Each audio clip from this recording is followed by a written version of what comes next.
Hello दोस्तों, आप सभी लोगों से एक रिक्वेस्ट है कि कृपया वीडियो को लाइक करें और चैनल को सब्सक्राइब करें और कमेंट करना मत भूलिए। आप लोगों की टिप्पणी पढ़ के हमें प्रेरणा मिलती है। आपके समर्थन के लिए धन्यवाद। अध्याय 103 पृथ्वी भालू राजा की असली ताकत। छोटे साथी के साथ संवाद करने में कठिनाई के बाद यांग ये को आखिरकार समझ में आ गया कि छोटे साथी ने क्यों हार मान ली थी। इस बार वास्तव में उसकी मदद नहीं की जा सकती थी, क्योंकि अगर छोटा साथी हार नहीं मानता तो भी वह हार मान लेता। क्योंकि इस पृथ्वी भालू राजा की पहचान बिल्कुल भी साधारण नहीं थी। अर्थ बियकिंग डेथ माउंटेन रेंज का मूल निवासी नहीं था और वह ग्रैंड मायरीड पर्वत के केंद्र में डाकबीस्ट साम्राज्य से था। ग्रैंड मायरीड पर्वत में एक विशाल साम्राज्य था और वह साम्राज्य डाकबीस्ट से भरा हुआ था, जबकि वहां कोई भी इंसान नहीं था। इसके अलावा डाकबीस्ट साम्राज्य में एक अत्यंत संपूर्ण व्यवस्था थी। चाहे वह राजनीतिक मामलों या सैन्य मामलों के संदर्भ में हो, डाकबीस्ट साम्राज्य अत्यंत संपूर्ण था। सरल शब्दों में कहें तो अर्थ बियकिंग डाकबीस्ट साम्राज्य द्वारा डेथ माउंटेन रेंज की रक्षा करने और मनुष्यों को बिना अनुमति के उसमें प्रवेश करने से रोकने के लिए भेजा गया एक सैनिक था। अगर यांग ये ने अर्थ बियकिंग को मार दिया तो उसे डाकबीस्ट साम्राज्य का बदला भुगतना पड़ेगा।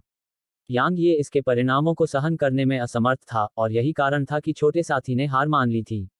इसके अलावा अगर अर्थ बियकिंग यांग ये के साथ चलता तो वह अपना स्थान छोड़ देता और सजा के तौर पर उसे जिंदा ही खाल उतारनी पड़ती और उसके अंदरूनी हिस्से को खोदकर निकाल दिया जाता। इसे और भी सरल तरीके से कहें तो इस शीर्ष राजा रैंक डाकबीस्ट के लिए यांग ये के साथ चलना असंभव था। यांग ये को लगा कि अगर यह पृथ्वी भालू राजा की पहचान के कारण नहीं था तो पृथ्वी भालू राजा के उसके साथ चलने की बहुत संभावना थी। या इसे और अधिक सटीक रूप से कहें तो पृथ्वी भालू राजा के उस छोटे साथी के साथ चलने की बहुत संभावना थी। यांग ये को यह एहसास हुआ कि पृथ्वी भालू राजा उस छोटे से साथी के प्रति बेहद सम्मानपूर्ण था। यह सम्मान ग्रे और सिल्वर द्वारा दिखाए गए सम्मान से अलग था, जो डर के कारण था, और यह सच्चा सम्मान था जो दिल से आया था। इसने यांग ये को उस छोटे साथी की पहचान के बारे में और भी अधिक उत्सुक बना दिया। चाहे कुछ भी हो, उसके लिए इस डाकबीस्ट को वश में करना असंभव था। हालांकि यांग ये वास्तव में निराश नहीं था। अगर वह सफल हुआ तो यह भाग्यशाली था और अगर वह नहीं हुआ तो यह भाग्य था। यह यांग ये का चरित्र था। भले ही वह पृथ्वी भालू राजा को वश में करने में असमर्थ था, लेकिन इसने यांग ये को उसके साथ अच्छे संबंध बनाने से नहीं रोका। बेशक पृथ्वी भालू राजा ने मुख्य रूप से छोटे साथी के लिए विचार करके ऐसा किया था। यांग ये के अनुरोध पर पृथ्वी भालू राजा यांग ये से लड़ने के लिए सहमत हो गया। हालांकि उसकी आंखों में घृणा वास्तव में छिपी नहीं थी। अगर यह बैंगनी मिंक के लिए सम्मान से बाहर नहीं था तो पृथ्वी भालू राजा की आंखों में अभिव्यक्ति शायद अवमानना बल्कि उपेक्षा होगी। यांग ये को पृथ्वी भालू राजा की अवमानना कोई परेशानी नहीं थी।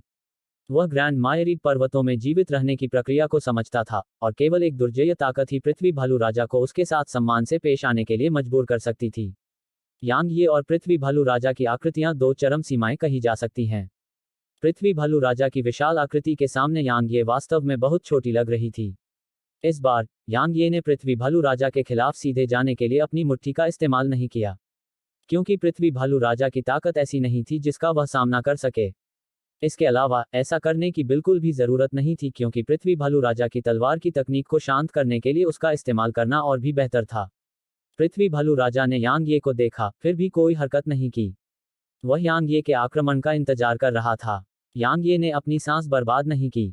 उसके शरीर में गहरी ऊर्जा उमड़ पड़ी और अचानक उसकी तलवार से सुनहरी रोशनी की एक किरण फूट पड़ी और फिर उसने दूर से ही पृथ्वी भालू राजा की ओर अपनी तलवार से वार किया। सुनहरी गहरी ऊर्जा की एक किरण ने हवा में चीरते हुए एक तेज सीटी निकाली और यह पृथ्वी भालू राजा की ओर विस्फोटक रूप से चली। पृथ्वी भालू राजा की आंखों में आश्चर्य की एक झलक उभरी जब उसने स्वर्णिम गहन ऊर्जा को विस्फोटक रूप से अपनी ओर आते देखा और फिर उसने उसे रोकने के लिए अपना पंजा उठाया। टकराना। युद्धभूमि में एक विस्फोट गूंज उठा। स्वर्णिम गहन ऊर्जा पृथ्वी भालू राजा के पंजे को भेदने में असमर्थ थी, फिर भी उसने उसके पंजे पर एक खूनी छेद कर दिया। पृथ्वी भालू राजा की निगाहें गंभीर हो गईं जब उसने अपने मोहरे पर खूनी छेद देखा और पहले की अवमानना हो गई। जब उसने देखा कि ऊर्जा विभाजित तलवार तकनीक पृथ्वी भालू राजा को कोई भौतिक नुकसान पहुंचाने में असमर्थ थी, तो यांग ये ने गहरी सांस ली और फिर खुद को रोकना बंद कर दिया। उसकी तलवार की मंशा बाहर निकल आई और उसने पृथ्वी भालू राजा को घेर लिया। पृथ्वी भालू राजा की पुतलियां सिकुड़ गईं जब उसने यांग ये की तलवार की मंशा को महसूस किया और उसने लापरवाह बने रहने या यांग ये को नीची नजर से देखने की हिम्मत नहीं की। उसके शरीर के भीतर की भव्य आभा यांग ये की तलवार की मंशा का विरोध करने के लिए ज्वार के पानी की तरह बाहर निकल आई। यांग ये ने अचानक अपने दाहिने पैर से जोरदार प्रहार किया और फिर उसका शरीर विस्फोटक रूप से बाहर निकल आया। उसने अपने हाथ में पकड़ी तलवार को पृथ्वी भालू राजा पर तेजी से मारा, जिससे तलवार से सोने की तलवार की एक धार निकलकर पृथ्वी भालू राजा पर विस्फोटक रूप से चली। वह चकमा नहीं दे पाया, और वह चकमा देने में असमर्थ था। ठीक वैसे ही जैसे उसने पहले तलवार क्यूई से निपटा था, उसने तेजी से यांग ये की तलवार क्यूई पर अपना विशाल पंजा मारा। टकराना। तलवार की क्यू बिखर गई, फिर भी उसके विशाल पंजे पर एक और खूनी छेद दिखाई दिया, और वह छेद पहले वाले से भी बड़ा और गहरा था। यांग ये नहीं रुका। पृथ्वी भालू राजा की ताकत को देखने के बाद उसने पृथ्वी भालू राजा से नजदीकी लड़ाई नहीं की, बल्कि वह लगातार तलवार क्यूई के साथ उस पर हमला करता रहा, जबकि वह आसपास घूम रहा था। हालांकि तलवार की क्यूई उसे कोई भौतिक नुकसान पहुंचाने में असमर्थ थी, लेकिन यह बहुत बुरा नहीं था। 1 घंटे तक लड़ने के बाद और उसकी तलवार की मंशा के घेरे के नीचे, तलवार की क्यूई के उन धागों ने पहले ही कुछ हजारों खूनी छेद खोल दिए थे। कुछ ही समय में पृथ्वी भालू राजा को एहसास हुआ कि वह इन स्वर्णिम गहन ऊर्जा के तंतुओं के खिलाफ सीधा प्रतिरोध नहीं कर सकता, जिसमें भयानक शक्ति समाहित थी। उसने अपनी नजर यांग ये की ओर घुमाई जो दूर था, और फिर उसने अचानक अपने पंजे से थप्पड़ मारा, जिससे जमीन एक बार फिर से हिल उठी। निश्चित रूप से पृथ्वी भालू राजा की जन्मजात क्षमता के प्रभाव में तलवार क्यूई यांग ये की लड़ी थोड़ी रुक गई, जबकि उसकी भौहें एक साथ कसकर जुड़ गईं। ठीक इसी समय पृथ्वी भालू राजा ने इस अवसर का सटीक उपयोग किया और तुरंत यांगे के सामने आ गया, और फिर उसका पंजा जो यांगे के शरीर से भी बड़ा था, उसने यांगे पर ऐसे पटक दिया जैसे कोई पहाड़ उसे दबा रहा हो। यदि वह इस पंजे से मारा गया तो भले ही यांगे गूदे के ढेर में न बदल जाए, लेकिन उसे निश्चित रूप से मांस के बिस्कुट में बदल दिया जाएगा। यांगे को ज्यादा देर तक चक्कर नहीं आया, और उसने अपनी तलवार की मंशा का इस्तेमाल करके सिर्फ दूसरी सांस लेने के समय में ही उस बल को खत्म कर दिया। हालांकि तब भी थोड़ी देर हो चुकी थी। सिर्फ एक सांस लेने के समय में पृथ्वी भालू राजा का मोहरा पहले ही उसके सिर के ऊपर पहुंच चुका था। यांगे को सोचने का समय नहीं मिला और उसने अपनी तलवार म्यान में वापस रख ली।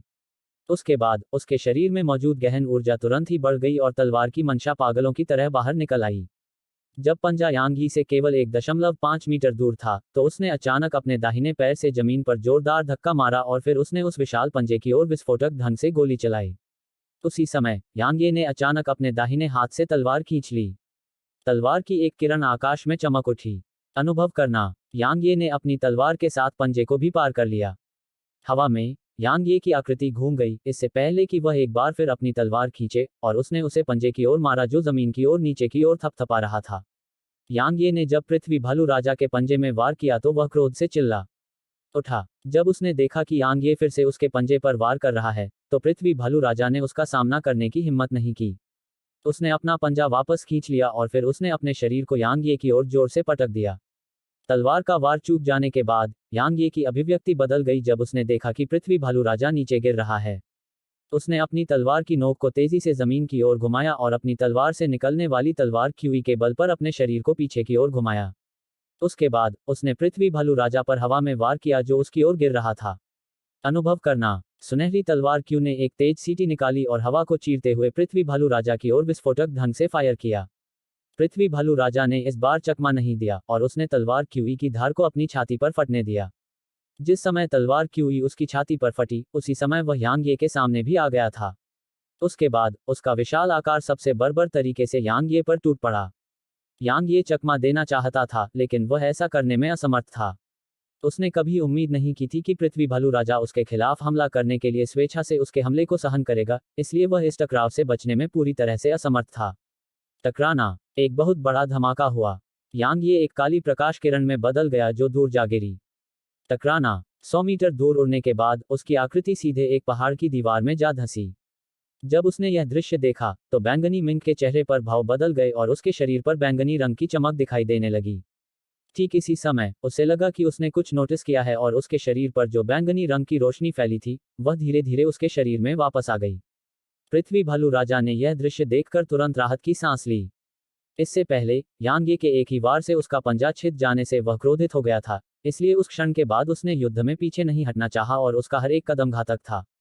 जब उसे याद आया कि उसने क्या किया था, तो वह खुद को थोड़ा दोषी महसूस करने से नहीं रोक सका, क्योंकि उसने उस बैंगनी रंग के छोटे से साथी से वादा किया था कि वह पीछे हट जाएगा।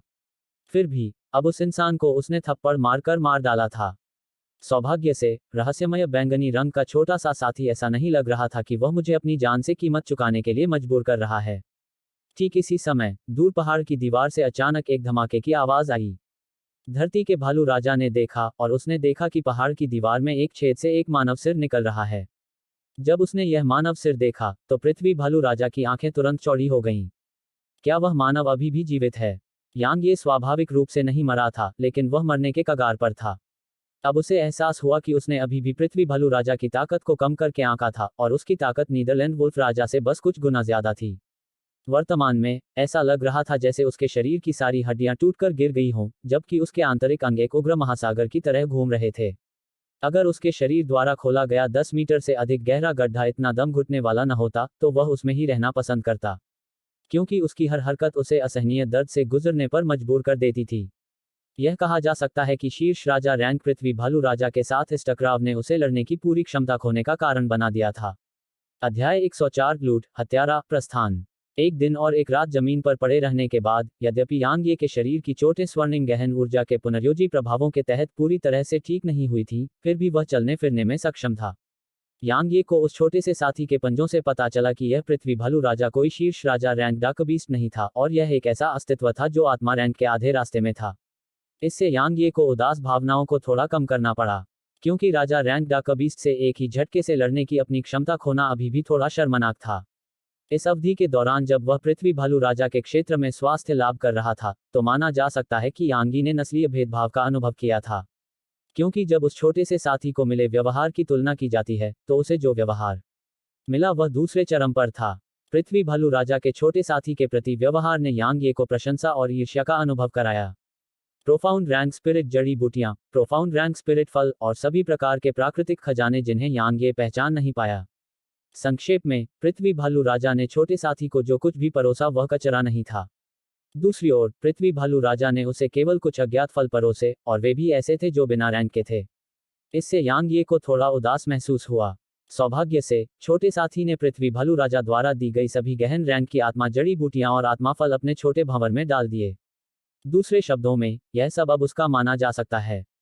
जब उसने अपने वोटेक्स डेंटियन में स्पिरिट जड़ी बूटियों और स्पिरिट फलों के ढेर को देखा, तो यांग ये अपनी संपत्ति और चीजों के प्रति दृष्टिकोण के बावजूद अभी भी हैरान था। उस समय, पृथ्वी भालू राजा ने छोटे से साथी को विभिन्न प्रकार की लगभग 50 स्पिरिट जड़ी बूटियां और 100 से अधिक अज्ञात स्पिरिट फल दिए थे। इसके अलावा, ये सभी चीजें गहन रैंक पर थीं, और यह इस हद तक भी थी कि कुछ गहन रैंक के शिखर पर थीं। पृथ्वी भालू राजा ने छोटे साथी को जो दिया था, उसके अलावा यांगी ने अप्रत्याशित धन की एक और राशि प्राप्त की थी, और यह धन स्थानिक छल्लों के रूप में आया था जो मूल स्कूल, मार्शल फ्यूचर अकादमी और ब्राइट मून संप्रदाय के उन शिष्यों के थे। उनके संबंधित संप्रदायों में उनकी स्थिति स्पष्ट रूप से उच्च नहीं थी, और उनके पास कुल ऊर्जा पत्थरों की संख्या केवल 3000 से थोड़ी अधिक थी। शायद ऊर्जा पत्थर दूसरों के लिए अत्यंत दुर्लभ थे, लेकिन वे यांगी के लिए वास्तव में महत्वपूर्ण नहीं थे, क्योंकि उसके स्थानिक वलय में लगभग 40,000 ऊर्जा पत्थर थे। इसलिए उसने उस दिन अपने सभी ऊर्जा पत्थर किंगक्सू को दे दिए थे। ऊर्जा पत्थरों के अलावा, यांग ये ने उनके स्थानिक छल्लों के भीतर से 3 तकनीकें और 6 डार्क ट्रेजर प्राप्त किए थे। 3 तकनीकों में से एक गहन रैंक पर थी, और अन्य 2 पीली रैंक के शिखर पर थीं। यांग ये ने 2 पीली रैंक तकनीकों पर बस एक नज़र डाली और फिर उन्हें एक तरफ रख दिया। वर्तमान में, गहन रैंक से नीचे की तकनीकें उसके ध्यान में नहीं थीं। गहन रैंक तकनीक एक हथेली तकनीक थी, और इसे हेवन स्प्लिट पाम कहा जाता था। उसने इसे जुबान मिंग की स्थानिक अंगूठी से प्राप्त किया था। इसकी शक्ति के संदर्भ में, यह तकनीक उसकी तलवार क्यू फिंगर से कमतर नहीं थी। हालांकि, यांग ये ने इसे साधना नहीं चुना। उसके इस निर्णय के पीछे 2 कारण थे। पहला दक्षिणी क्षेत्र के अधिपति, मूल विद्यालय के कारण था। उसके पास इससे डरने के अलावा कोई विकल्प नहीं था। अगर वह इस तकनीक को अपनाता है, तो उसे निश्चित रूप से हर तरह की परेशानी का सामना करना पड़ेगा अगर भविष्य में ओरिजिन स्कूल को पता चल गया। इसके अलावा, यह तकनीक उसके लिए वास्तव में महत्वपूर्ण भी नहीं थी। दूसरा कारण यह था कि वह अपनी क्षमता से अधिक काम नहीं करना चाहता था। वर्तमान में, उसने पहले से ही काफ़ी तकनीकें सीख ली थीं। लेकिन बेसिक स्वॉर्ड तकनीक और रिएक्टिव स्ट्राइक के अलावा, अन्य तकनीकों को शुरुआती चरण तक भी नहीं माना जा सकता था। इसलिए, उसके पास वास्तव में अन्य तकनीकों को सीखने का समय नहीं था। हालांकि वह इन तकनीकों और ब्लेडहैंड से प्राप्त तकनीकों को उस दिन विकसित करने में असमर्थ था, फिर भी वह उन्हें बेच सकता था। उनकी गुणवत्ता बिल्कुल भी कम नहीं थी, इसलिए उन्हें अच्छी कीमत पर बेचना बेहद आसान होगा। खजानों के लिए, यांग यी को कम ग्रेड के प्रोफाउंड रैंक के जूतों की एक जोड़ी पसंद आई थी।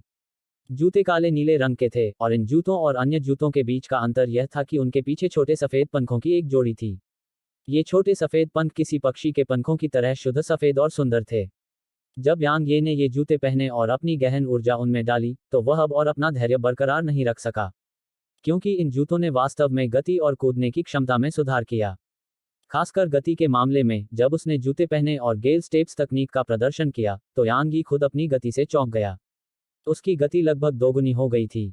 हालांकि इसकी गहन ऊर्जा की खपत बहुत भयानक थी। यांग ये ने केवल एक बार गेल स्टेप्स तकनीक का प्रयोग किया था, फिर भी इसने उसकी गहन ऊर्जा का एक चौथाई हिस्सा समाप्त कर दिया था। आखिरकार वह आमतौर पर गेल स्टेप्स तकनीक को लगातार कुछ दसियों बार निष्पादित करने में सक्षम था, फिर भी यह उसे बिल्कुल भी प्रभावित नहीं करता था। लेकिन अब अगर वह अपनी गति को बढ़ाने के लिए जूतों का उपयोग करना चाहता था तो वह इसे केवल 4 बार ही निष्पादित कर सकता था। हालांकि इसकी गहन ऊर्जा की खपत बहुत ज्यादा थी, लेकिन इसके प्रभाव ज्यादा थे।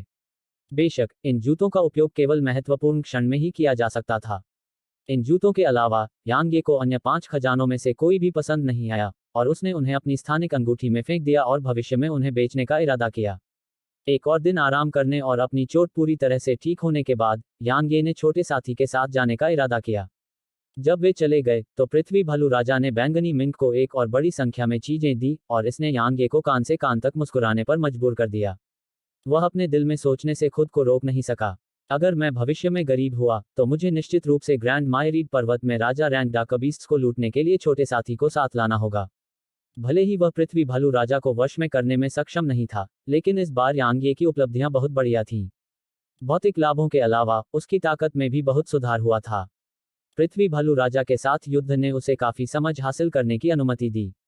इसके अलावा जब से उसने उस लड़ाई का अनुभव किया है, उसे यह स्पष्ट एहसास हो रहा था कि वह सफलता की कगार पर है। वह नश्वर क्षेत्र में 9वें रैंक के शिखर पर था और एक और सफलता उसे प्रथम स्वर्ग क्षेत्र में पहुंचने की अनुमति देगी।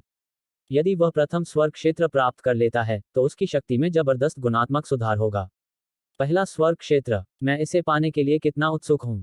यांग ये मुस्कुराया। ठीक इसी समय बैंगनी रोशनी की एक किरण अचानक उसके कंधे पर खड़े बैंगनी मिंक के शरीर से फूट पड़ी और फिर उसने अपने छोटे पंजे को एक विशाल पेड़ की ओर इशारा किया जो दाईं ओर 30 मीटर से अधिक दूर था।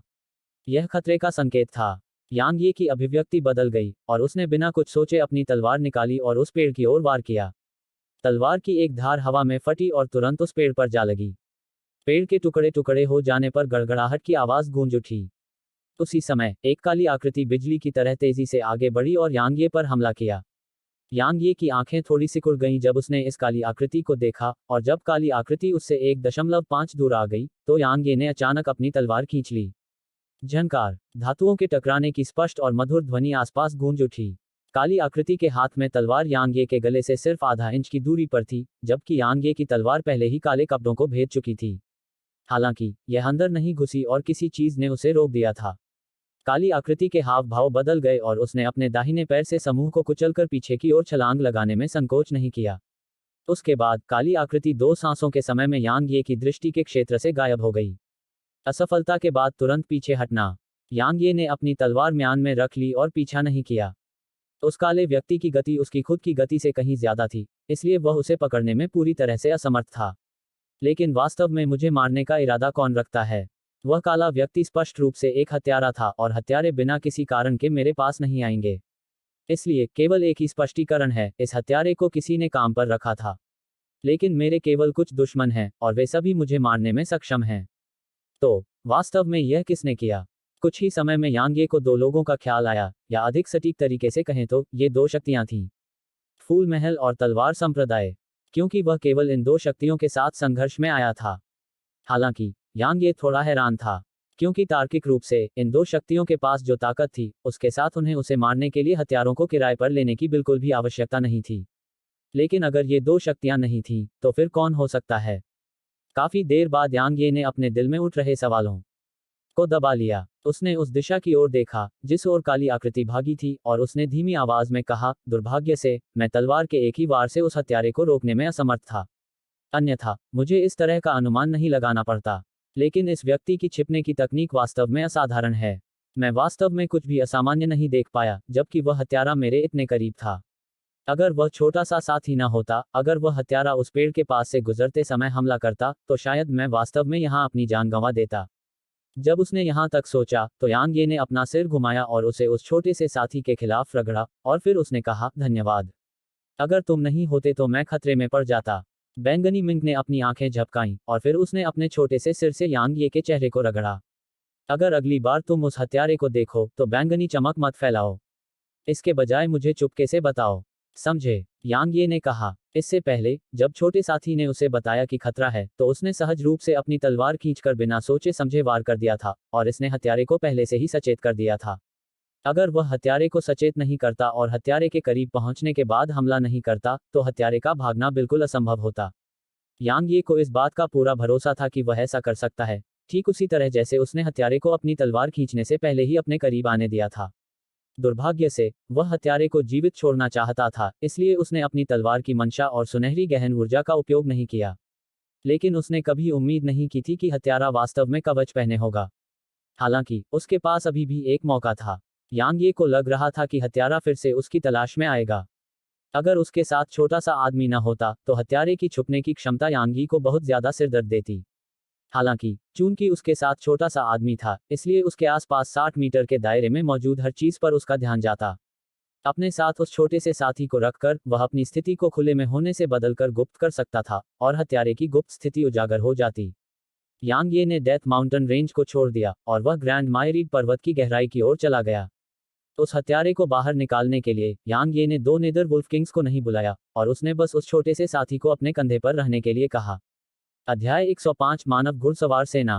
3 दिन बाद यांग ये आखिरकार मौत की पहाड़ी से बाहर निकल आया और एक मैदान में पहुंचा। हाँ, एक मैदान, और यह मैदान बहुत विशाल और असीम प्रतीत होता था। यांग ये को नहीं पता था कि यह मैदान क्या है, क्योंकि मंजी ने जो नक्शा उसे दिया था उसमें केवल डेथ माउंटेन रेंज के बाहर के क्षेत्र ही दर्ज थे। यह कहा जा सकता है कि जब से उन्होंने इस मैदान पर कदम रखा उनके सामने सब कुछ अज्ञात था, और इसमें डाकबीस्ट्स का वितरण भी शामिल था। इन 3 दिनों के दौरान यांग ये ने डेथ माउंटेन रेंज के आसपास कुछ किंग रैंक डाकबीस्ट का सामना किया था, लेकिन यांग ये ने उन्हें वश में नहीं किया क्योंकि वायलेट मिंग को लगा कि वे काफी अच्छे नहीं थे। वायलेट मिंग द्वारा उसे स्पष्टीकरण दिए जाने के बाद यांग ये को समझ में आया कि उसे क्यों लगा कि वे काफी अच्छे नहीं थे। ऐसा इसलिए था क्योंकि उनकी रक्तरेखाएं हीन थीं। हाँ, डाकबीस्ट के बीच रक्तरेखाओं का महत्व मनुष्यों के बीच प्राकृतिक प्रतिभा के महत्व के बराबर था। एक निम्न रक्तरेखा दर्शाती है कि डाकबीस्ट की उपलब्धियां सीमित थीं। चूंकि इसकी उपलब्धियां सीमित थीं, इसलिए उनका पालन पोषण न करना ही बेहतर था। आखिरकार यांग ये को उम्मीद थी कि उसने जिन किंग रैंक डाकबीस्ट को वश में किया था वे और भी ज्यादा मजबूत हो जाएंगे और हमेशा के लिए किंग रैंक डाकबीस्ट बनकर नहीं रहेंगे। तो यांग ये इस जगह पर आया और उसका उद्देश्य स्वाभाविक रूप से किंग रैंक डाकबीस्ट को ढूंढना था जिसमें क्षमता थी। जैसे ही उसने अपने सामने फैले हरे भरे विस्तार को देखा, यांग ये के मुंह के कोनों पर एक हल्की सी मुस्कान उभर आई। उसे लगा कि उसने कुछ सोचा है, और उसने पीछे मुड़कर अपने पीछे घने जंगल को देखा और हल्के स्वर में कहा, मुझे आश्चर्य है कि क्या तुम में मेरे पीछे आने की हिम्मत है। जैसे ही उसने बोलना समाप्त किया, यांग ये यहाँ और नहीं रुका और वह आगे बढ़ गया। इन 3 दिनों के दौरान उस हत्यारे ने फिर कभी उपस्थिति नहीं दिखाई, लेकिन उसकी सहज बुद्धि ने उसे बताया कि हत्यारे ने ग्रैंड मायरीड पर्वत को बिल्कुल भी नहीं छोड़ा था और वह उसे छाया से देख रहा था। शायद हत्यारे ने इन 3 दिनों के दौरान उसके खिलाफ कोई कदम नहीं उठाया था क्योंकि वह हत्यारा सही अवसर पाने में असमर्थ था। अब वह ग्रैंड मायरीड पर्वत की रहस्यमय और खतरनाक गहराइयों में प्रवेश करने वाला था, तो क्या वह हत्यारा यहां तक पीछा करने की हिम्मत करेगा या नहीं। ठीक उसी समय जब यांग ये ने मुड़कर देखा और दूर निकल गया, एक काली आकृति एक पेड़ के भीतर से निकली। काली आकृति ने उस दिशा की ओर देखा जहां से यांग ये निकला था, और फिर वह यांग ये की दिशा में चमकने में संकोच नहीं करती थी। अगर कोई यहाँ होता तो वह देख पाता कि काली आकृति बहुत अजीब है, क्योंकि काली आकृति का शरीर टिमटिमा रहा था। यह टेलीपोर्ट नहीं हो रहा था, लेकिन काली आकृति का शरीर हर बार 3 मीटर की दूरी पर जाने पर एक पल के लिए गायब हो जाता था, और जब यह एक बार फिर दिखाई देता तो यह पहले से ही 10 मीटर से अधिक दूर होता। Dot dot dot dot dot dot हत्यारे को बाहर निकालने के लिए यांग ये ने ग्रे को नहीं बुलाया, इसलिए उसकी गति स्वाभाविक रूप से बहुत धीमी थी, और वह कुछ घंटों की यात्रा के बाद भी इस मैदान पर था। 2 घंटे और यात्रा करने के बाद यांग ये अचानक रुक गया और भौहें सिकोड़ लीं। उसने देखा कि इस मैदान में कुछ गड़बड़ है, क्योंकि अब तक के पूरे रास्ते में उसने इस मैदान पर एक भी डाकबीस्ट को नहीं देखा था, और यह इस हद तक था कि उसने एक भी कम रैंक वाले डाकबीस्ट को नहीं देखा था। आमतौर पर ऐसी स्थिति के लिए केवल 2 स्पष्टीकरण थे। पहला यह कि मैदान पर कुछ ऐसा था जिससे डाकबीस्ट डर गए थे, और दूसरा यह कि मैदान एक डाकबीस्ट या किसी प्रजाति का क्षेत्र था। डेथ माउंटेन रेंज की तरह जो पृथ्वी भालू राजा की थी, लेकिन वहां की स्थिति के विपरीत राजा रैंक डाकबीस्ट या यहाँ की प्रजाति ने अन्य डाकबीस्ट को अपने क्षेत्र में पैर रखने से मना किया था। यांग ये दूसरी संभावना की ओर झुका। एक राजा रैंक डाकबीस्ट या प्रजाति की ताकत कितनी भयानक होगी जो अन्य डाकबीस्ट को इस मैदान में प्रवेश करने से डराने में सक्षम है। यह निश्चित रूप से पृथ्वी भालू राजा से कमतर नहीं होगा। यह ठीक था अगर यह केवल एक डाकबीस्ट था, लेकिन क्या होगा अगर यह राजा रैंक डाकबीस्ट पृथ्वी भालू राजा की तरह अकेला नहीं था और उसके पास अनुचरों का एक बड़ा समूह था। छोटे दोस्त, किस तरह के डाकबीस्ट को तुमसे डरने की जरूरत नहीं है? यांग ये ने अपना सिर घुमाया और अपने कंधे पर बैठी बैंगनी मिंग से पूछा। उसे यह सवाल पूछना ही था, नहीं तो उसके दिल में आत्मविश्वास की कमी हो जाएगी। बैंगनी मिंक ने पलकें झपकाईं, एक पल के लिए सोचा, और फिर उसने अपना छोटा पंजा आसमान की ओर उठाया और फिर जमीन की ओर इशारा किया। अंत में उसने एक पंजा आगे बढ़ाया। यह देखकर यांग ही की पलकें फड़कने लगी और उसने मुंह में लार भरकर निगलते हुए कहा, आप कह रहे हैं कि स्वर्ग और पृथ्वी में केवल 5 प्रकार के डाकबीस्ट ही हैं जिन्हें आपसे डरने की जरूरत नहीं है? बैंगनी मिंक ने सिर हिलाया। तो इस तरह से उन 5 प्रकार के डाकबीस्ट के अलावा कोई अन्य डाकबीस्ट नहीं है जिससे आप निपट नहीं सकते? ठीक है, मेरा मतलब है कि वे जो बहुत उच्च रैंक के नहीं हैं। बैंगनी मिंक ने एक क्षण सोचा और उसे लगा कि उसने कुछ भी नहीं छोड़ा है, इसलिए उसने पुनः अपना सिर हिलाया। यांग ये ने एक गहरी सांस ली और फिर उसने अत्यंत गंभीर तरीके से कहा, छोटे साथी, मेरे साथ शेखी बघारना शुरू मत करो, अन्यथा अगर मैंने एक अत्यंत दुर्जय डाकबीस्ट को अपमानित किया तो हम दोनों बर्बाद हो जाएंगे। बैंगनी मिंक यांग ये के संदेह से बेहद नाराज हो गया और उसने यांग ये के बालों को जोर से नोचना शुरू कर दिया। यांग ये ने बैंगनी मिंक के छोटे से सिर को सहलाया, फिर उसने इस विषय पर बात करना जारी नहीं रखा, बल्कि आगे की ओर चलना शुरू कर दिया। अब उसके दिल में बहुत अधिक आत्मविश्वास था। इस समय आत्मविश्वास महसूस करने के अलावा यांग ये बेहद हैरान था। पूरे स्वर्ग और पृथ्वी में केवल 5 प्रकार के डाकबीस्ट को ही उस छोटे से साथी से डरना था। इसका क्या मतलब था? बस इसके बारे में सोचने से यांग ये डर गया। संक्षेप में, चाहे जो भी हो, इस बार उसे खजाना मिल गया था। Clip Klopp, clip Klopp, clip Klopp. अचानक यांग ये के पीछे से घोड़े की टापों की आवाज गूंजी। यांग ये ने हिलना बंद कर दिया और पीछे मुड़कर दूर की ओर देखने लगा। उसकी दृष्टि के क्षेत्र में 100 घुड़सवारों का एक समूह दिखाई दिया। यांग ये ने जब इन घुड़सवारों को देखा तो वह चकित रह गया क्योंकि वे स्पष्ट रूप से मानव थे और वे वास्तव में चौथी श्रेणी के डाकबीस्ट विंडब्रेकर घोड़ों पर सवार थे। विंडब्रेकर हॉर्स चौथी श्रेणी के डाकबीस्ट थे जिनके पास कोई लड़ाकू ताकत नहीं थी, फिर भी उनकी गति बहुत तेज थी। अफवाहों के अनुसार एक उच्च श्रेणी का विंडब्रेकर हॉर्स अपनी अधिकतम गति से हवा को चीर सकता था। पूरे दक्षिणी क्षेत्र में केवल एक ही शक्ति के पास विंडब्रेकर हॉर्स थे और वह था ग्रैंड किन साम्राज्य। ऐसा नहीं था कि अन्य शक्तियां उनका उपयोग करने में असमर्थ थीं, लेकिन उन्हें उनकी कोई आवश्यकता नहीं थी। हालांकि यांग यी इस बात से हैरान था कि ग्रैंड किन साम्राज्य के घुड़सवारों का यह समूह ग्रैंड मायरीड पर्वतों में क्यों दिखाई देगा। ठीक उसी समय जब यांग ये हैरान था, ये 100 से ज्यादा घुड़सवार यांग ये के पास पहुंच चुके थे। जब आगे चल रहे सुनहरे कवच वाले अधेड़ व्यक्ति ने यांग ये को देखा तो उसकी आंखों में सतर्कता की झलक दिखाई दी। सिर्फ वही नहीं, अधेड़ व्यक्ति के पीछे खड़े चांदी के कवच वाले घुड़सवारों के चेहरे भी सतर्कता के भाव से भरे हुए थे। जब उसने इस समूह को करीब से देखा तो यांग ये स्पष्ट रूप से भावुक हो गया। इन घुड़सवारों में से हर एक प्रथम स्वर्ग क्षेत्र में विशेषज्ञ था और नेतृत्व में सुनहरे बख्तरबंद मध्यम आयु वर्ग के व्यक्ति की साधना भी अथाह थी। इसके अलावा घुड़सवारों के इस समूह की भव्य आभा स्पष्ट रूप से असंख्य युद्धों के माध्यम से शांत हो गई थी। ऐसा समूह ग्रैंड मायरीड पर्वतों पर क्यों आया होगा? यांग ये और भी अधिक हैरान हो गया। आगे चल रहे अधेड़ उम्र के व्यक्ति ने यांग ये को सतर्कता से देखा और यांग ये की ताकत देखकर उसकी आंखों में आश्चर्य की एक झलक दिखाई दी। हालांकि उसने जल्दी ही अपना संयम वापस पा लिया। इसके अलावा उसका यांग ये को बधाई देने का कोई इरादा नहीं था और उसने बस समूह को तेजी से आगे बढ़ने के लिए प्रेरित किया। संप्रदाय के अनुयायी प्रायः ग्रैंड मायरीड पर्वतों पर तपस्या करने के लिए आते थे, इसलिए किसी व्यक्ति का यहां आना कोई असामान्य बात नहीं थी। यांग ये का भी उन्हें बधाई देने का कोई इरादा नहीं था। यह तब तक ठीक था जब तक यह समूह उसके साथ मुसीबत मोल लेने नहीं आया, क्योंकि वह खुद मुसीबत मोल लेने नहीं जाएगा। हालांकि उसने फिर भी समूह के केंद्र में गाड़ी की ओर थोड़ी जिज्ञासा से देखा। यह स्पष्ट था कि यह समूह इस गाड़ी को ले जा रहा था क्योंकि इन घुड़सवारों ने व्यवहारिक रूप से इसके चारों ओर कुछ परतें बना ली थीं।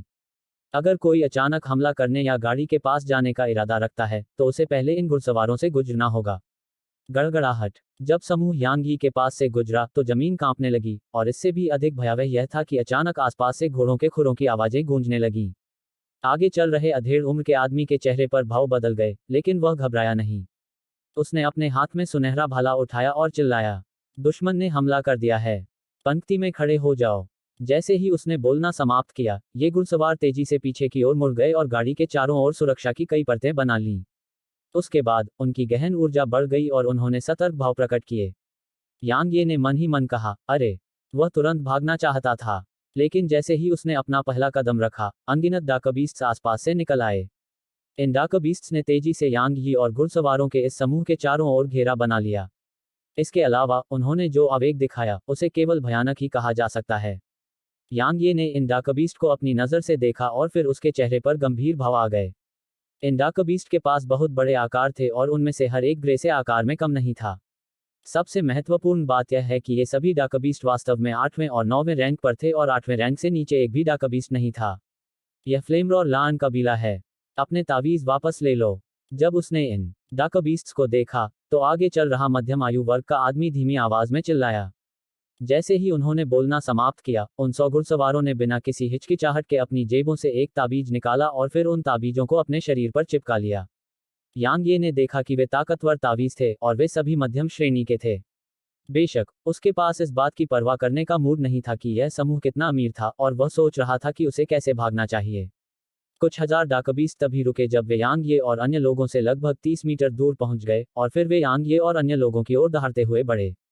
ठीक इसी समय यांग ये और अन्य लोगों के सामने डाकबीस्ट अचानक अलग हो गए और फिर एक घुंघराले दाढ़ी वाला आदमी वहां से निकला।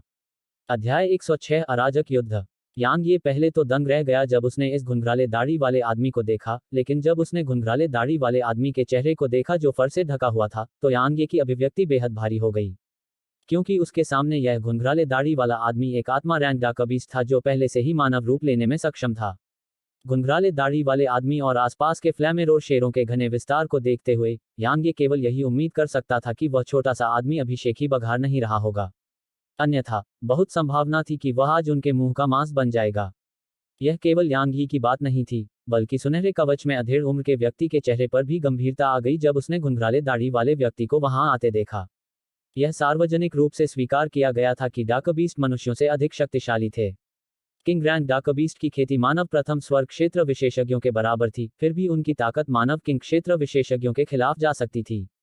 दूसरी ओर स्पिरिट रैंक डाकबीस्ट के पास किंग क्षेत्र विशेषज्ञों के बराबर खेती नहीं थी और उनके पास स्पिरिट क्षेत्र विशेषज्ञों के बराबर खेती थी।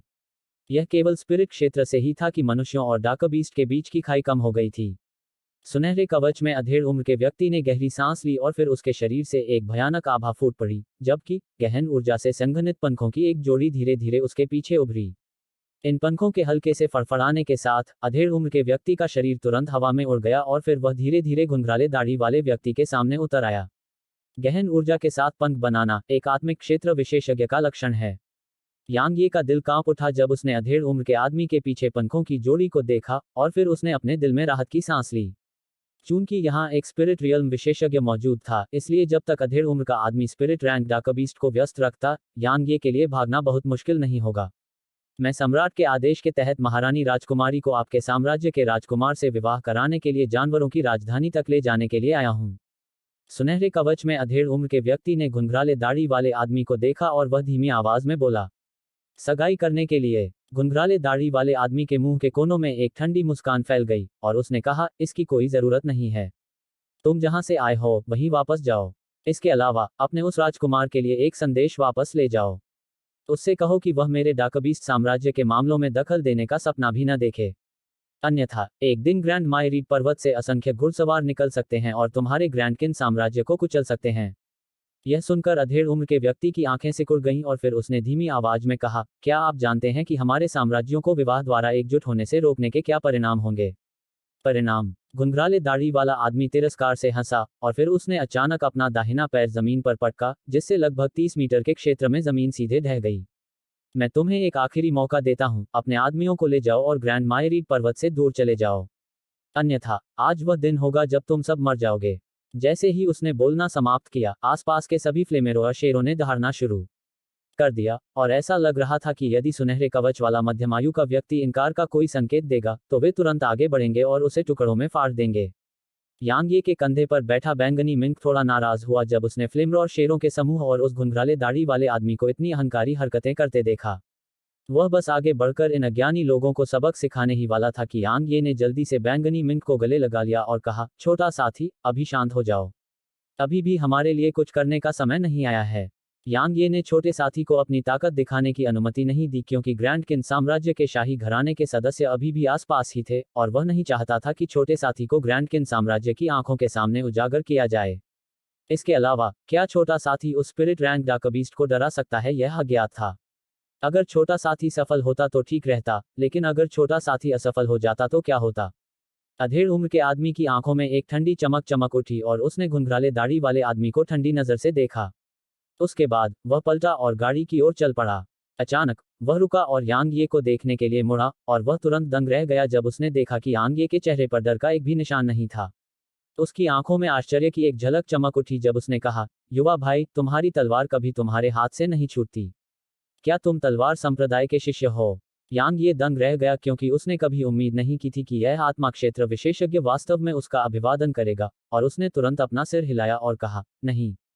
यांग यी का जवाब सुनकर अधेड़ उम्र का आदमी थोड़ा हैरान हुआ, लेकिन उसने कुछ नहीं कहा। गाड़ी की तरफ जाने से पहले उसने सिर्फ सिर हिलाया और फिर उसने वही दोहराया जो घुंघराले दाढ़ी वाले आदमी ने कहा था। काफी देर बाद गाड़ी के अंदर से एक ठंडी महिला की आवाज सुनाई दी, जब वे मेरा स्वागत नहीं करते तो मैं खुद को उन्हें क्यों सौंपूं? साम्राज्य में वापस जाओ। अधेड़ उम्र के आदमी ने भौहें सिकोड़ी। वह एक पल के लिए झिझका और फिर बोला, महाराज, अगर हम ऐसे ही लौट आए तो हम महाराज को क्या स्पष्टीकरण देंगे? कोई स्पष्टीकरण? गाड़ी के अंदर से ठंडी हंसी की आवाज आई। अगर ऐसा है तो हमसे पहले इन डाकबीस्ट से निपट लें, तो क्या हम बीस्ट कैपिटल की ओर नहीं जा पाएंगे? अधेड़ उम्र का आदमी जोर से हंसा और बोला, महाराज, उनकी संख्या हमसे 50 से भी ज्यादा है, और उनमें एक स्पिरिट रैंक डाकबीस्ट भी है। तो हम उन्हें कैसे हराएंगे? चूंकि आप साम्राज्य में वापस नहीं जाना चाहते हैं, नहीं आप इन डाकबीस्ट से निपटना चाहते हैं, तो आप क्या करना चाहते हैं? गाड़ी के अंदर से आई आवाज में अधीरता और गुस्से की झलक थी। मैं आपके महामहिम से एक ट्रांसमिशन तावीज का उपयोग करने और ग्रैंड मायरीड पर्वत की गहराई में महामहिम तेंदुए सम्राट को सूचित करने के लिए कहना चाहता हूं और उनसे हमारी सहायता के लिए सेना भेजने के लिए कहना चाहता हूं। मध्यम आयु वर्ग के व्यक्ति ने कहा, तुम्हारे पास एक बेहतरीन ट्रांसमिशन तावीज है। यह सुनते ही अधेड़ उम्र के आदमी के चेहरे पर कड़वाहट और भी बढ़ गई, और वह जानता था कि गाड़ी में बैठा व्यक्ति बीस्ट कैपिटल की ओर नहीं जाना चाहता था। इसलिए उसने तुरंत अपनी सांसें बर्बाद करना बंद कर दिया और गाड़ी की ओर झुककर मुड़ा और घुंघराले दाढ़ी वाले आदमी की ओर चल दिया। भले ही अब वापस लौटने पर उसे सजा मिल सकती थी, लेकिन यहां मरने से तो यह बेहतर था। इसलिए उसने अपना फैसला कर लिया था। ठीक उसी समय जब वह साम्राज्य में वापस लौटने का आदेश देने वाला था, एक काला बाज आसमान से नीचे उतरा और घुंघराले दाढ़ी वाले आदमी के सामने उतरा। थोड़ी देर बाद घुंघराले दाढ़ी वाले आदमी ने मुड़कर ग्रैंड किन साम्राज्य के समूह को देखा और उसकी आंखों में एक क्रूर भाव चमक उठा और उसने कहा, मैंने आप सभी को जाने का मौका दिया, लेकिन आपने इसे संजोया नहीं। अब आप सभी चाहकर भी नहीं जा सकते। मार डालो। जैसे ही उसने बोलना समाप्त किया, खून के प्यासे सिंहों का समूह, जो बहुत समय से अपने आप को रोक पाने में असमर्थ थे, गरजने लगे और फिर वे मध्य में स्थित घुड़सवारों के समूह की ओर पागलों की तरह झपटे। अधेड़ उम्र के आदमी के चेहरे पर भाव बदल गए और वह तुरंत चिल्लाया, महारानी की रक्षा करो। जैसे ही उसने बोलना समाप्त किया, वह आगे की ओर छलांग लगा दी और उसके हाथ में पकड़ा भाला तेजी से कुछ दर्जन फ्लैमेरोर शेरों की ओर बढ़ा, जो समूह के ठीक सामने थे। टकराना। एक चांदी जैसी चमक तेजी से फूट पड़ी और फिर सामने खड़े कुछ दर्जन फ्लैमेरोर शेर तुरंत ही टुकड़ों में कट गए। इसी समय गाड़ी की रक्षा करने वाले 100 घुड़सवारों ने भी अपने हाथों में भाले पकड़ रखे थे और उन्होंने एक साथ अपने हाथों में लिए भालों को उन डाकबीस्ट्स की ओर घुमाया जो उन पर झपट रहे थे। एक क्षण में ही अराजक युद्ध शुरू हो गया। तुम्हारा प्रतिद्वंद्वी मैं हूं। एक धमाकेदार चीख गूंजी। घुंघराले दाढ़ी वाला आदमी एक बार फिर सुनहरे कवच में अधेड़ उम्र के आदमी के सामने आया और फिर उसने अपनी मुट्ठी नीचे पटक दी। जब उसने उन दोनों को युद्ध में उतरते देखा, तो यांग ये जो किनारे पर खड़े शेरों से बच रहा था, बहुत खुश हुआ और फिर उसने बिना कुछ सोचे समझे उत्तर की ओर भाग गया। वह ग्रैंड किन साम्राज्य और डाकबीस्ट साम्राज्य के बीच दुश्मनी में शामिल नहीं होना चाहता था। उन्हें बचाने के लिए। क्या मजाक है? उसे पहले खुद को बचाने के बारे में सोचना चाहिए। हालांकि ठीक इसी समय 9वीं रैंक के फ्लेमेरोर शेर ने अचानक यांगे के रास्ते में बाधा डाली और फिर उसने अपना मुंह खोला और यांगे पर झपट्टा मारा। भाड़ में जाओ। यांगे ने आगे छलांग लगाते हुए गुस्से से चिल्लाया और फिर उसने अपनी तलवार निकाली और उसे शेर की गर्दन की ओर घुमाया। अनुभव करना। फ्लेमरोर शेर का भयानक भौतिक शरीर यांग यी की तलवार के सामने सड़ी हुई लकड़ी के टुकड़े की तरह था और उसकी तलवार को कोई बाधा नहीं मिली क्योंकि यह 9वीं रैंक डाकबीस्ट की गर्दन के माध्यम से छेद कर शेर के सिर को हवा में उछाल देती थी। लेकिन जब यांग यी जमीन पर गिरा तो उसकी पुतलियां अचानक सिकुड़ गईं और फिर उसने बिना कुछ सोचे पलटकर अपनी तलवार निकाल ली। झनकार। धातु के टकराने की आवाज गूंज उठी। एक काले कपड़े पहने व्यक्ति अचानक उसके पीछे खाली जगह पर प्रकट हुआ था, और यांग यी की तलवार जो बिजली की चमक की तरह तेज थी, काले कपड़े पहने व्यक्ति के हाथ में खंजर द्वारा रोक दी गई थी और बिल्कुल भी आगे बढ़ने में असमर्थ थी। जैसे ही उसने काले कपड़े पहने इस व्यक्ति को देखा, जिसका चेहरा साफ नहीं दिख रहा था, यांग ये की आंखों में हत्या का इरादा चमक उठा। वह जोर से चिल्लाया और फिर उसके शरीर के भीतर की सुनहरी गहन ऊर्जा उसकी तलवार में भर गई, इससे पहले कि वह अचानक अपनी तलवार नीचे दबाता। झंकार, खंजर दो टुकड़ों में टूट गया और फिर यांग ये की तलवार नीचे उतरी और सीधे काले व्यक्ति के सिर में घुस गई। हालांकि खून की एक भी बूंद नहीं बही। काले कपड़े पहने उस आकृति का शरीर धीरे धीरे पतला होता गया और फिर वह हवा में गायब हो गया। यांग ये ने दूर की ओर देखा और एक गंभीर भाव के साथ उसने धीमी आवाज में कहा, क्या अजीब चाल तकनीक है और कितनी तेज गति है। जिस समय उसने काले कपड़े पहने आकृति के हाथ में खंजर को काटा, उसने महसूस किया कि काले कपड़े पहने आकृति पहले ही पीछे हट चुकी थी, जबकि उसकी तलवार ने केवल पीछे रह गई आकृति को चीर दिया था।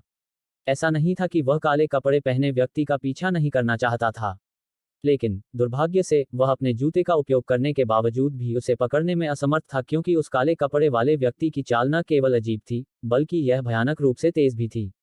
यांग ये ने गहरी सांस ली और जाने का इरादा किया, लेकिन ठीक इसी समय 5 रैंक के फ्लेमरॉर शेरों ने उसे घेर लिया। यांग यी की आंखों में ठंडी चमक चमक उठी जब उसने आते हुए फ्लेमरॉर शेरों को देखा। उसने शुरू में सीधे चले जाने का इरादा किया था, लेकिन ऐसा हुआ कि ये डार्कबीस्ट उसके रास्ते में बाधा डालने पर अड़े रहे। चूंकि यह ऐसा है, अध्याय 107 मैं तुम्हें जाने नहीं दूंगा। एक पल में सुनहरी तलवार क्यूई ने चारों ओर से घेराव कर लिया। इस सुनहरी तलवार क्यूई से प्रभावित सभी फ्लेमरोर शेरों ने या तो अपनी जान गंवा दी या वे बुरी तरह घायल हो गए और युद्ध करने की उनकी क्षमता खत्म हो गई। अपने सामने मौजूद 5 फ्लेमरोर शेरों से निपटने के बाद यांग ये ने और अधिक रुकने की हिम्मत नहीं की और वह पीछे मुड़ा और दूर की ओर भागा, क्योंकि उसने देखा था कि और भी फ्लेमरोर शेर उसकी ओर बढ़ रहे थे। फ्लेमरोर शेरों के घेरे से जल्दी भागने के लिए यांग ये ने बिल्कुल भी पीछे नहीं हटना चाहा। इसलिए उसके रास्ते में आने वाले सभी शेरों को उसकी सुनहरी तलवार क्यूई द्वारा निर्दयतापूर्वक मार दिया गया। ठीक इसी वजह से यहाँ एक अजीब दृश्य हुआ। जहाँ भी यांग ये गुजरा, वहाँ चारों ओर सोने की तलवारें फैली हुई थीं और शेरों की लाशें जमीन पर बिछी हुई थीं।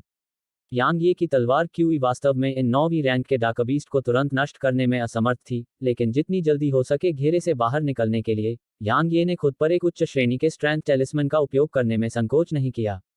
स्ट्रेंथ टेलिस्मन और अपनी खुद की गोल्डन प्रोफाउंड एनर्जी द्वारा प्रदान की गई वृद्धि के साथ 9वीं रैंक के डार्कबीस्ट का तो कहना ही क्या, यहाँ तक किंग रैंक के डार्कबीस्ट के शरीर को भी उसके हमलों से आसानी से भेदा जा सकता था।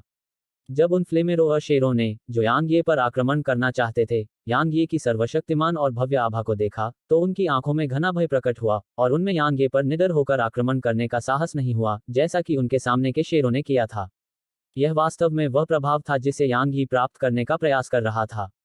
उसके शरीर के भीतर की गहन ऊर्जा उसके जूतों में प्रवाहित हो गई और यांग यी ने गेल स्टेप्स तकनीक का प्रयोग किया तथा अपने मार्ग में बाधा बन रहे अंतिम कुछ डार्कबीस्टों से निपटने के लिए अपनी तलवार निकाली। अनुभव करना, आगे चल रहे कुछ फ्लेमरोर शेर तुरंत 2 भागों में कट गए और यांग ये की गति बिल्कुल भी कम नहीं हुई, क्योंकि वह तेजी से घेरे से बाहर निकल गया और दूर की ओर तेजी से भाग गया। दूसरी ओर ठीक इसी समय एक आकृति उसके पीछे पीछे आई और घेरे से बाहर निकल गई। इसके बाद वह आकृति एक क्षण के लिए रुकी और फिर तेजी से उस दिशा की ओर भागी जिस ओर यांग ये गई थी। उस औरत को मत जाने दो, महारानी की रक्षा करो। ठीक उसी समय वह आकृति घेरे से बाहर निकल आई। घुंघराले दाढ़ी वाला आदमी और अधेड़ उम्र का आदमी, जो भीषण लड़ाई में थे, रुक गए और फिर उन्होंने अपने अपने अधीनस्थों को आदेश दिए। चाहे वह अधेड़ उम्र का आदमी हो या घुंघराले दाढ़ी वाला आदमी, दोनों के हाव भाव बेहद भद्दे थे। घुंघराले दाढ़ी वाले आदमी के हाव भाव बदल गए क्योंकि उसके वरिष्ठों ने उसे उस मानव महिला से निपटने का आदेश दिया था, और अगर वह महिला भाग गई या जानवरों की राजधानी में पहुंच गई, तो उसके लिए जो परिणाम आने वाले थे वे बेहद भयानक थे। दूसरी ओर अधेड़ उम्र का आदमी भी उसी नाव में था। चाहे वह राजकुमारी डार्कबीस्ट के हाथों मर जाए या भाग जाए, लेकिन उसके परिणाम कुछ ऐसे नहीं थे जिन्हें उसके जैसे छोटे इंपीरियल आर्मी कैप्टन झेल सकते थे। इसलिए उन दोनों ने बेहद मौन तरीके से काम किया और अपनी लड़ाई रोक दी। दूसरी ओर घुंघराले दाढ़ी वाले आदमी और मध्यम आयु वर्ग के आदमी द्वारा दिए गए आदेशों को सुनने के बाद डार्कबीस्ट और मानव घुड़सवारों ने भी लड़ाई बंद कर दी। उसके बाद उन्होंने यांग यी और महिला की दिशा में पीछा किया, जैसे कि वे बहुत पहले इस पर सहमत हुए थे। वह महिला दोनों पक्षों के लिए सबसे महत्वपूर्ण थी, अन्यथा यदि वे दूसरे पक्ष की सभी शक्तियों का विनाश भी कर दें तो भी यह निरर्थक होगा। घेरे से बाहर निकलने के बाद यांग ये 15 मिनट तक और भागता रहा। हालांकि जब वह ग्रे को बुलाने वाला था तो उसे अचानक कुछ नजर आया और इससे वह भौंचक्का रह गया और फिर उसने पीछे मुड़कर देखा। उसने देखा कि एक महिला 30 मीटर से ज्यादा दूर से तेजी से उसकी ओर भाग रही थी। यांग ये ने जब इस महिला को देखा तो अपनी तलवार पर पकड़ मजबूत कर ली। महिला यांग यी से 3 मीटर दूर रुक गई और फिर उसने अपनी आंखें झपकाईं और कहा, तुम अब और क्यों नहीं भाग रहे हो? यांग ये के मुंह के कोने फड़क उठे। उसने महिला की बातों पर ध्यान नहीं दिया और इसके बजाय उसे परखा। महिला की उम्र करीब 30 साल थी। उसने चांदी के चमड़े का कवच पहना हुआ था। उसकी भौहें विलो के आकार की थी। उसकी आंखें अंडाकार थीं, होंठ लाल थे और दांत सफेद थे। उसका चांदी का चमड़े का कवच उसके सुडौल और सुंदर शरीर के चारों ओर कसकर लिपटा हुआ था और इसने उसके कर्व्स को पूरी तरह से उभार दिया, जिससे दूसरे लोग बिना छुए ही उसकी आकर्षक कोमलता को महसूस कर सकते थे। उसका सबसे खास हिस्सा महिला की छाती थी। उसकी छाती के सामने दो मोटे पहाड़ बहुत बड़े थे और वहां मौजूद चांदी के रंग का चमड़े का कवच उनसे दबाव झेलने में असमर्थ लग रहा था और पहले से ही बुरी तरह विकृत हो चुका था। यांग ये ने अपनी नजर हटा ली और फिर उसने गहरी आवाज में कहा, तुम मेरा पीछा क्यों कर रहे हो? महिला की आंखों में आश्चर्य की एक किरण चमक उठी जब उसने देखा कि यांग ये की नजर सिर्फ कुछ सांसों के लिए उसके शरीर पर टिकी थी। जब उसने यांग ये का सवाल सुना तो वह तुरंत आकर्षक तरीके से मुस्कुराए और बोली, छोटे भाई, बेहतर होगा कि तुम बड़ी बहन को न बताओ क्योंकि यह जगह तुम्हारी है। छोटे भाई, यांग ये का चेहरा काला पड़ गया। जब वह कुछ कहना चाहता था तो उसे लगा कि उसने कुछ नोटिस किया है और उसने अचानक महिला के पीछे के क्षेत्र की ओर देखा। 300 मीटर दूर से कई घुड़सवार तेजी से सर पर दौड़ रहे थे और घुड़सवारों के पीछे डाकबीस्ट का घना विस्तार चल रहा था। इसके अलावा वे डाकबीस्ट बिल्कुल पहले वाले फ्लेमरोर शेर थे। यांग यी की अभिव्यक्ति बदल गई। उसने अपनी सांसें बर्बाद नहीं की और न ही उसने महिला पर कोई ध्यान दिया और वह पीछे मुड़ा और दूर की ओर चमक गया। जब महिला ने देखा कि घुड़सवार सेना और डाकबीस्ट उसका पीछा कर रहे हैं तो उसकी भौहें तन गईं और फिर उसने बिना कुछ सोचे समझे यांग यी की दिशा में दौड़ लगा दी। लगभग 1 घंटे तक भागने के बाद न केवल घुड़सवार सेना और डाकबीस्ट गायब हो गए थे, बल्कि उनकी संख्या भी लगातार बढ़ रही थी। इसके अलावा ऊपर आसमान में कई उड़ते हुए डाकबीस्ट भी दिखाई दिए थे। शुरुआत में यांग यी ने सोचा कि यह केवल एक संयोग था कि वे आकाश में दिखाई दिए थे, लेकिन अब ऐसा लगेगा कि यह बिल्कुल भी संयोग नहीं था और वे आदेश के अधीन थे। वे मेरा पीछा क्यों कर रहे हैं? कुछ ही समय में यांग ये को समझ में आ गया। उसने अपनी गति धीमी कर ली और जैसे ही उसने ऐसा किया, उसके पीछे पीछे चल रही महिला तुरंत उसके पास आ गई। महिला ने यांग ये को एक प्यारी सी मुस्कान दी और भागते हुए बोली, तुमने अपनी गति धीमी क्यों कर ली? क्या तुम बड़ी बहन का इंतजार कर रहे थे?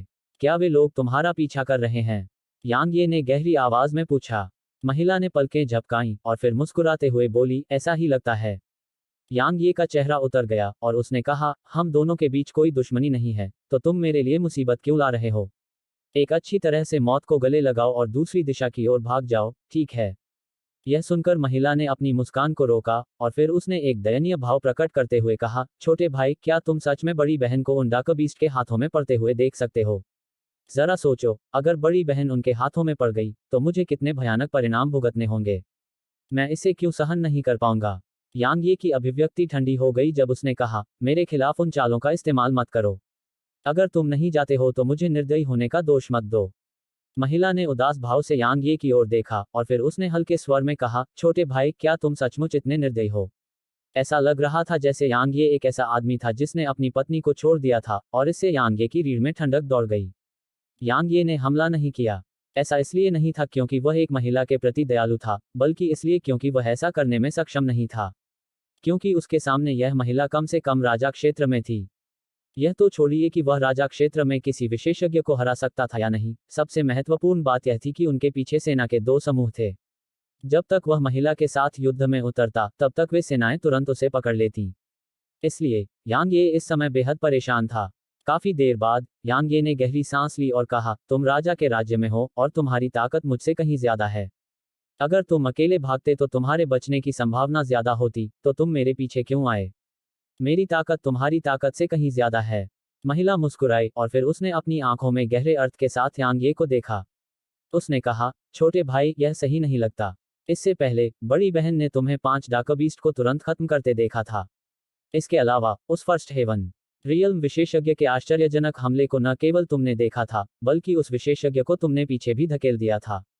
भले ही बड़ी बहन राजा के दायरे में है, लेकिन बड़ी बहन यह कहने की हिम्मत नहीं करती कि बड़ी बहन तुम्हारी ताकत को पूरी तरह से हरा सकती है। इसके अलावा तुम्हारे कंधे पर बैठा वह छोटा सा साथी कोई साधारण डाकबीस्ट नहीं है, है ना? यांग ये का चेहरा बदल गया। उसे कभी उम्मीद नहीं थी कि महिला ने उसे पहले ही देख लिया होगा।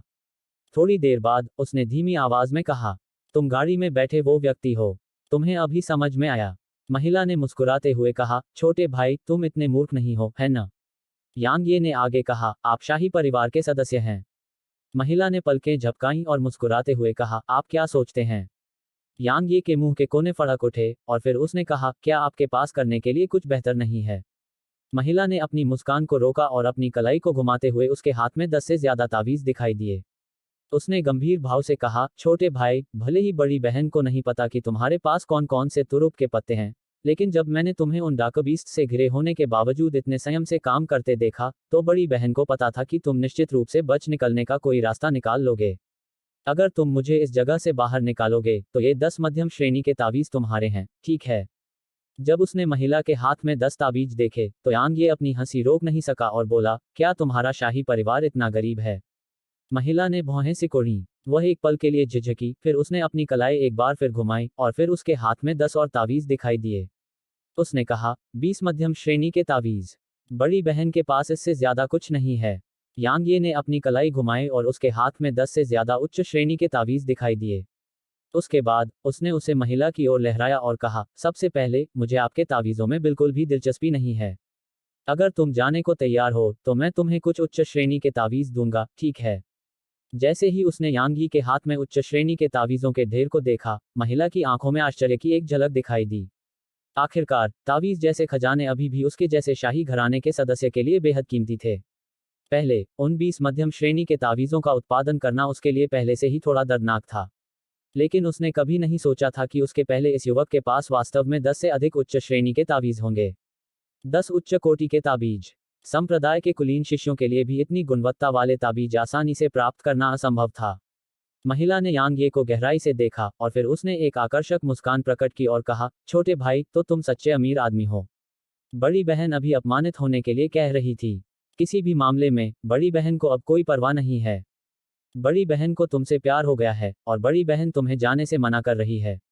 अगर तुम भागते समय मुझे अपने साथ नहीं लाते, तो फिर हम बस एक जोड़ी बन जाएंगे जो एक ही भाग्य को भुगतेंगे। अध्याय 108 सदमा। क्या तुम्हें शर्म नहीं आती? यांग ये गुस्से से बोला। अगर यह संभव होता तो वह निश्चित रूप से इस महिला को 2 टुकड़ों में काट देता। महिला मुस्कुराई और बोली, तुमने जो भी कहा वह बेकार है।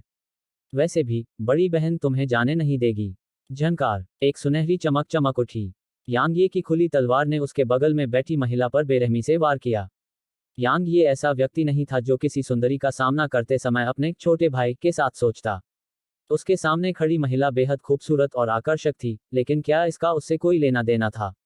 उससे पहले यह महिला अपनी सुरक्षा के लिए दुश्मनों को अपने पक्ष में करने में संकोच नहीं करती थी। यांग ये की राय में यह एक दुश्मन था।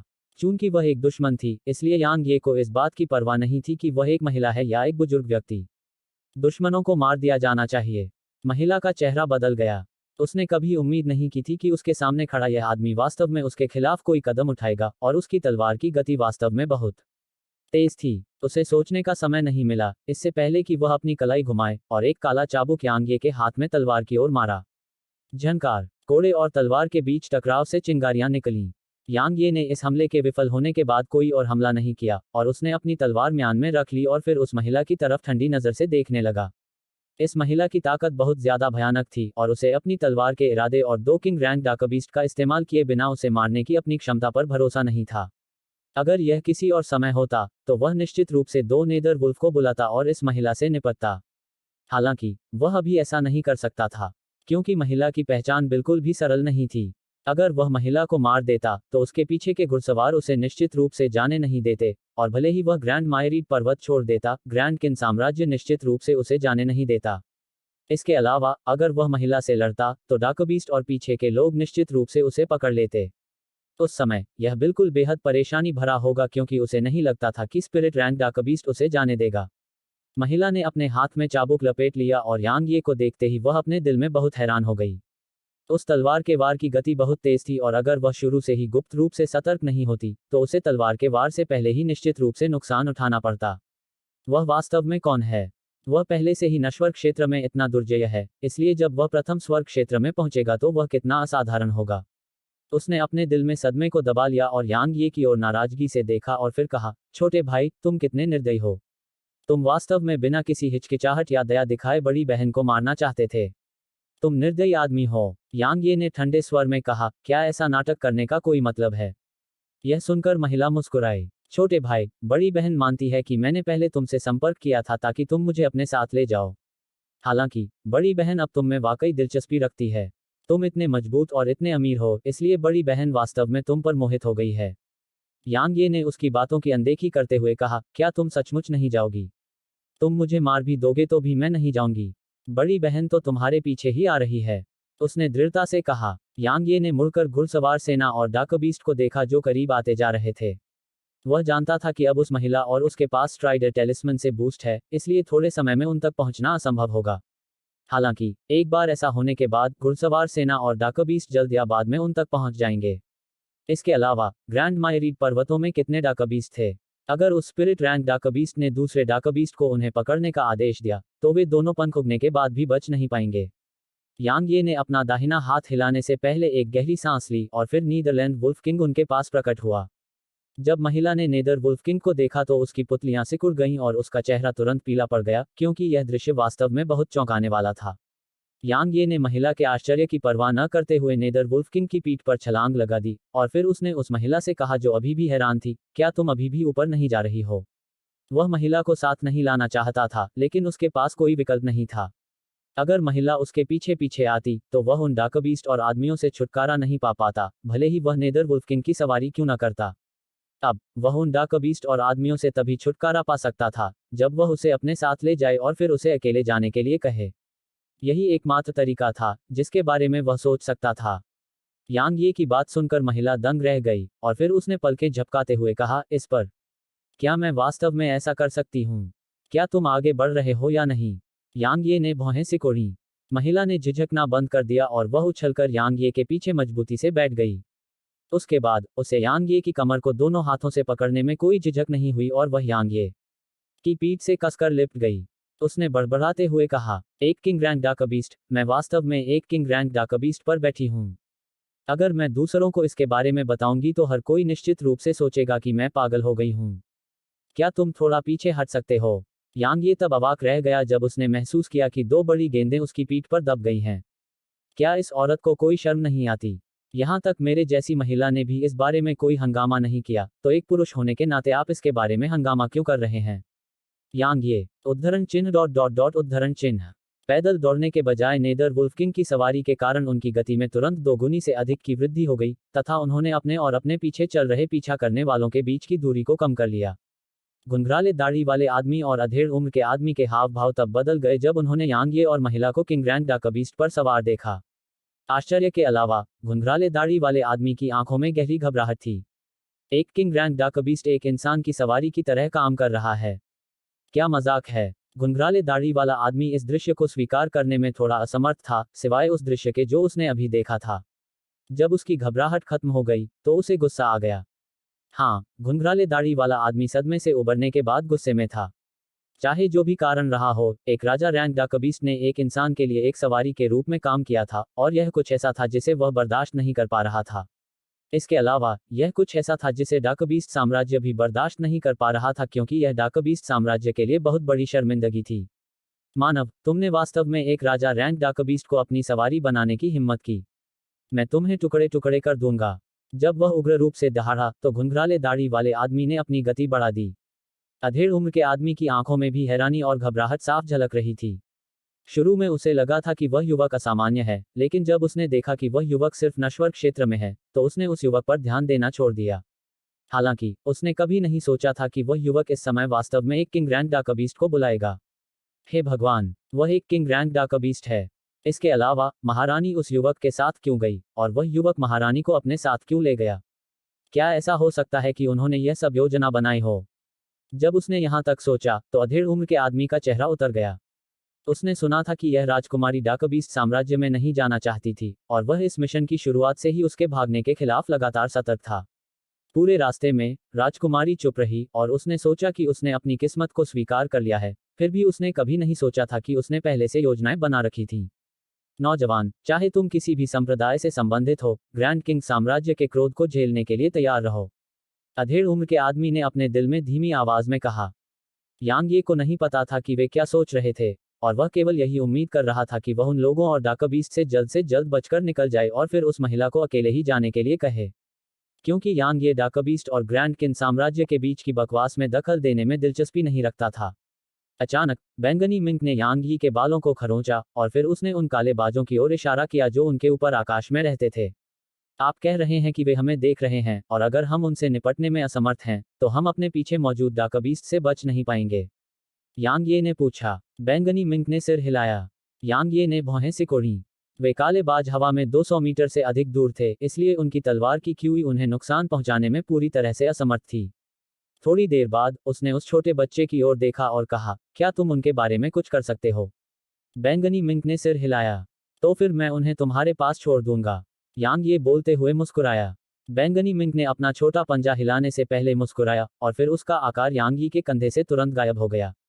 अगले ही पल वह उससे 30 मीटर ऊपर दिखाई दिया। जब उसने यह दृश्य देखा तो उसकी नम आंखें चौड़ी हो गईं और उसने कहा, यह छोटे भाई, बड़ी बहन को मत बताना कि यह भी एक किंग रैंक डाकबीस्ट है, अन्यथा बड़ी बहन का दिल इसे बर्दाश्त नहीं कर पाएगा। यांग ये ने उसे कोई जवाब नहीं दिया और वह बस आसमान में बैंगनी रंग के मिंक को देखता रहा। कुछ ही देर में ऊपर आसमान में चक्कर लगा रहे काले बाजों को ऐसा लगा जैसे उन्हें कुछ भयानक चीज का सामना करना पड़ा हो, और वे दूर की ओर तेजी से भागने से पहले तेज चीखें निकालने लगे। बैंगनी रंग की रोशनी चमकी और फिर यांग यी के कंधे पर बैंगनी रंग का मिंक दिखाई दिया। छोटे से साथी ने अपने पंजे खोले और फिर उसके छोटे छोटे पंजों में कुछ काले पंख दिखाई दिए। यांग ये को समझ में नहीं आया कि उसे यह देखकर हंसना चाहिए या रोना चाहिए। जाहिर है, छोटे साथी ने अभी अभी उनके पंख नोचे थे। कोई आश्चर्य नहीं कि वे काले बाज इतने दुखी लग रहे थे। छोटे भाई, तुम वास्तव में कौन हो? इस बीच महिला ने बेहद गंभीर तरीके से पूछा। वह यांग ये की पहचान के बारे में बेहद उत्सुक थी क्योंकि एक इंसान वास्तव में डाकबीस्ट को कमांड करने में सक्षम था और यह किंग रैंक डाकबीस्ट भी था। यह वास्तव में असामान्य था। यांग ये ने उदासीनता से कहा, क्या तुम्हें लगता है कि मैं तुम्हें बताऊंगी? वैसे हम उन घुड़सवारों और डाकबीस्ट से छुटकारा पाने के बाद अलग हो जाएंगे। मुझे हमेशा के लिए तुम्हारी रक्षा करने की कोई बाध्यता नहीं है, समझे? यांग ये ने अभी बोलना समाप्त ही किया था कि उसे लगा कि एक बहुत बड़ी गांठ उसकी पीठ पर कसकर चिपक गई है और ऐसा लग रहा था जैसे वह उसकी पीठ में समा जाने वाली है।